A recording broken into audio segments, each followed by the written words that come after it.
Hello नमस्कार साथियों, कैसे आप लोग? आशा आप लोग अच्छे होंगे। फ्रेंड्स देखिए, आज हम जो बात करने वाले हैं वो कर्नाटक को लेकर के तमाम लोगों के कमेंट्स आए कर्नाटक में कितनी सीटें खाली हैं उसके बाई इलेक्शन के बारे में बताने के लिए।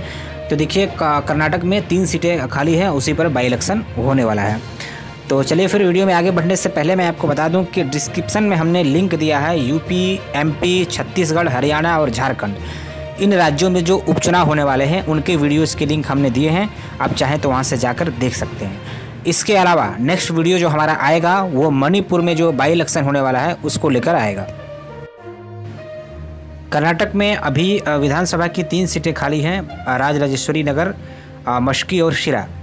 दोस्तों, आपने देखा किस तरीके से कर्नाटक के अंदर जो है कि जब सरकार चल रही थी तो दल बदल हुआ, इसी कारण ये 3 सीटें जो है कि खाली हुई हैं। इन 3 सीटों में 2 सीटें कांग्रेस पार्टी के खाते में थी और 1 सीट जेडीएस के खाते में थी। राजराजेश्वरी नगर और मस्की जो है कि कांग्रेस के पास थी, वहीं सिरा विधानसभा जो है कि वो जेडीएस के पास थी। विधानसभा का चुनाव कर्नाटक में 2018 में हुआ था। 2018 के विधानसभा चुनाव में किसी भी पार्टी को पूर्ण बहुमत नहीं मिला।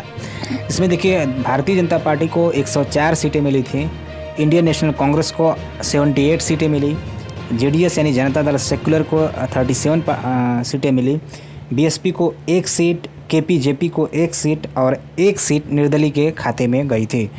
तो कुल मिलाकर हम देखें तो यहाँ पे किसी को भी पूर्ण बहुमत नहीं मिला था।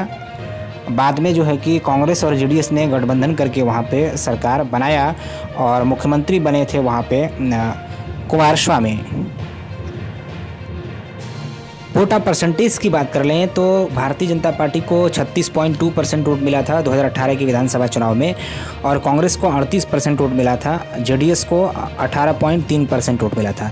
यानी कांग्रेस पार्टी को सबसे ज़्यादा वोट मिला, यानी वहाँ की जनता ने सबसे ज़्यादा वोट तो कांग्रेस को दिया, लेकिन कांग्रेस पार्टी सीटें निकालने में कामयाब नहीं रही। सबसे ज़्यादा सीटें के जो है कि बीजेपी निकाल पाई। कुछ दिन तक कुमारस्वामी की और कांग्रेस की सरकार चलती रही। उसके बाद जोड़ तोड़ का खेल शुरू हुआ और कई सारे विधायक जो है कि कांग्रेस के, जेडीएस के टूट गए, जो भारतीय जनता पार्टी में बाद में शामिल हो गए और फिर वहाँ पे भारतीय जनता पार्टी की सरकार बन गई, कांग्रेस की सरकार गिर गई। उसके बाद जो विधायक शामिल हुए थे बीजेपी में, उनकी सदस्यता चली गई दल बदल कानून के आधार पर, और फिर से वहाँ पर उपचुनाव हुआ। तो चलिए अब आपको उपचुनाव के रिजल्ट बता देते हैं। कर्नाटक में 17 विधायकों ने उस टाइम दल बदल किया था, जिसमें से उपचुनाव 15 सीटों पर हुआ, क्योंकि 2 सीट जो थी उस पर मामला जो है कि अदालत में विचाराधीन था, इसलिए उस पर चुनाव नहीं हो सका। इन 15 सीटों में भारतीय जनता पार्टी ने 13 ऐसे लोगों को टिकट दिया जो कि कांग्रेस से आए थे, जिसमें से 12 ने जीत हासिल की। यानी 15 सीटों में बीजेपी के खाते में 12 सीटें गई, कांग्रेस के खाते में 2 सीट गई और 1 सीट निर्दलीय जो है कि उम्मीदवार जीता, जो भारतीय जनता पार्टी से बागी होकर चुनाव लड़ा था। तो ये इस तरीके से बीजेपी की सरकार वहाँ पे बच गई और उसको पूर्ण बहुमत मिल गया। चलिए अब हम बता देते हैं कि ये जो 3 सीटें हैं उपचुनाव के लिए, उसमें किसको कितनी सीटें मिल सकती है।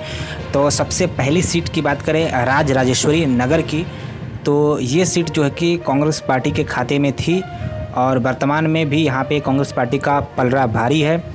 कांग्रेस यहाँ मजबूत स्थिति में दिखाई दे रही है, यानी ये वर्तमान में भी कांग्रेस इस पर जीत सकती है।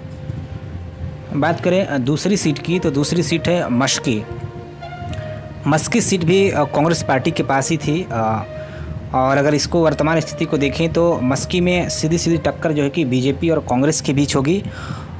यहाँ पे भारतीय जनता पार्टी का जो कि पलड़ा भारी है, यानी मस्की सीट जो है कि बीजेपी जीत सकती है। तीसरी सीट की बात करें तो तीसरी सीट है सिरा। सिरा जो सीट है ये जनता दल सेक्युलर के खाते में थी, यानी जेडीएस के खाते में, और यहाँ पे जो टक्कर होगी कांग्रेस और जेडीएस के बीच में होगी, कड़ी टक्कर होगी यहाँ पे। भारतीय जनता पार्टी तीसरे स्थान पर रह सकती है यहाँ पर, और ये सीट जो है कि कांग्रेस के खाते में जा सकती है। कांग्रेस फिलहाल यहाँ पे मजबूत स्थिति में दिखाई दे रही है। तो दोस्तों, हमने ये बताया कर्नाटक बाई इलेक्शन के बारे में। तो जितने लोग अभी वीडियो को देख रहे हो, लाइक ज़रूर करना। साथ ही साथ आपसे मैं कहना चाहता हूँ कि वीडियो को ज़्यादा से ज़्यादा शेयर करिए, ताकि और वीडियो हम बना सकें। Thank you. फिर मिलते हैं आपसे नेक्स्ट वीडियो में। धन्यवाद।